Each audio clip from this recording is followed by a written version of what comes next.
Hey guys, Jason here with Samco Workshop. Today we're going to talk about driving through water with your truck. I'm out here and doing a little hunting. I was this morning anyway, hog hunting. And but we got a lot of rain over the last couple days, and as you can see, this here is washed out pretty good. All right, this is washed out pretty well in here. We're going to hit big water up there. I know, because I know this road, but notice here the size of these. Okay, let me put my boot in here for you for perspective. Okay, that boot is a 17-inch boot. Okay, that's a 17-inch boot. Look at the size of that hole.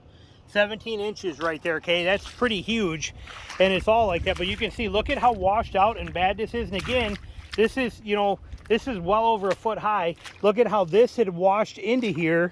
Now, I'm going to show you why we're showing you this here in a minute. But see how that's undercut? This is washed down into here now. Look at this holes. Look at this. Okay, see this? This is brutal. Look at this. Okay, I got to drive through here. I got to come up through this. My truck's there. I got to get through this. Now, I'll high side it like I did when I came down here. But look at this, okay? Notice the size of these massive lips here, too. Again, that's over a foot high. And now the reason I'm showing you this is all of this stuff, and look at me, I can't stay, I'm sinking like crazy in it. Let's get up here for a minute on higher ground, okay? All of this crap that we're seeing at one time yesterday would have been completely underwater. Okay, there have been water all over this whole road. There is, only get up here on a corner, a stretch that's about a quarter-mile long, that the whole road is completely water. If this ends up underneath any of that water and we can't see it, you're going to end up driving through this. So it's always important to walk your stuff first, pick your route that you're going to go through, and so, you know, like I said, you hit that log, it's not going to be a fun day. You get stuck in this, you drop your front end into this, you're stuck. You're just not going nowhere, I promise you. And then you add 1.5 feet or 2 feet of water on top of this, plus that, you're done. You know, you're just not, you're done. It's just that easy. So always walk your holes, always check them, always make sure they're safe and they're secure, and so you know, and then we'll give you some tips on how to go through it here when we get to the water. But this stuff is worth noting here. This is important. Like I said, even catching that hole right there, I mean, you know, 17 inches deep and a truck with 9.5 or 10 inches of ground clearance. Like I said, I mean, to put it into perspective, look underneath that truck. Okay, look under that truck and realize that I got a 32-inch tire, so this is actually, this spot right here is 16 inches. So 17 inches, we're about almost that deep is that hole alone, just that hole. Okay, and then add water on it. So like I said, you got to watch what's underneath. The water is more dangerous than the actual water itself. So, all right, we're gonna go check it out. Right here in a ditch off the road, you just went down. That gator is right here on the side of the road in this little ditch. An actual gator right there. That's crazy.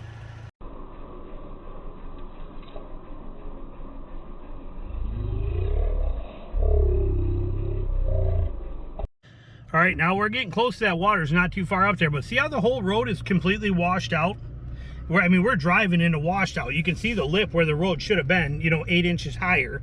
Okay, and actually we're gonna have to come up out of this because look at that. Look at how bad that's gonna get.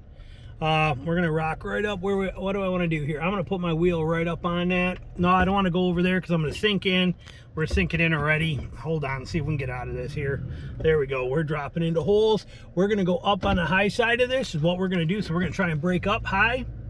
Catch that wheel. Come on, work me up. There we go. Come on. Oh, come on. You can wiggle through there. There we go. All right, so like I said, you can see, and then here's that water. Here's where we start getting into the water, and you can see it goes for as far as you can see. I mean, there's a few hundred yards of water here, okay, before we get there, and it could be washed out the same under there. It could be real bad, especially in that big hole down that's further down there. So we're going to take the time here. We're going to take a second, and we're going to make sure we're good. Now, we're in 4 high already that you can see right here. We're actually going to go into 4 low. So I'm putting it in neutral. We're going to go to 4 low. We're going to let 4 low kick in. Then we're going to hit our locker. We're going to rock the locker too. Wait for the locker to kick in. Locker can be finicky. Sometimes it's easy. See, look, sometimes it's not. I've been through this before in other videos. Lockers, and I don't want to drop in that hole behind me. Come on, I need my locker. Here, give it to me. Yeah, and it's still flashing. Still flashing. God, Toyota sucks with their locker engagement. Still flashing. Oh, now we got it. All right, now we got a locker. Okay, so the reason we're doing that, the reason we want to be 4 low, locker engaged, everything set, because we don't know what's in there. So if we're going to go through it, we want to go slow, because we don't, you know, you can't go powering through here and then hit one of those washes and you're done. You want to go slow so you can figure things out and you're not going to be breaking stuff. Okay, preferably you'd walk this. Well, it's too deep for me to walk with my 17-inch boots. I can't walk through this. I already tried, you know, before. But I know what's in here because I drove through here this morning, so it's not bad. But our point is, we want to be all locked up, everything engaged, so we have the most amount of power we possibly can. We got the most amount of traction we possibly can, which will let us take our time through here. Do we need it? I know we don't for this one, but we're going to do it anyway. And then also, it gives you a chance to put it in 4 low and engage your locker so that you can actually you know, keep that stuff from breaking down. You know, you got to use it or you lose it. So we are set. So now I'm going to put this.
All right, there we go. We are done. We are out of 4 low. We are set. We are ready to roll out of here and head back home.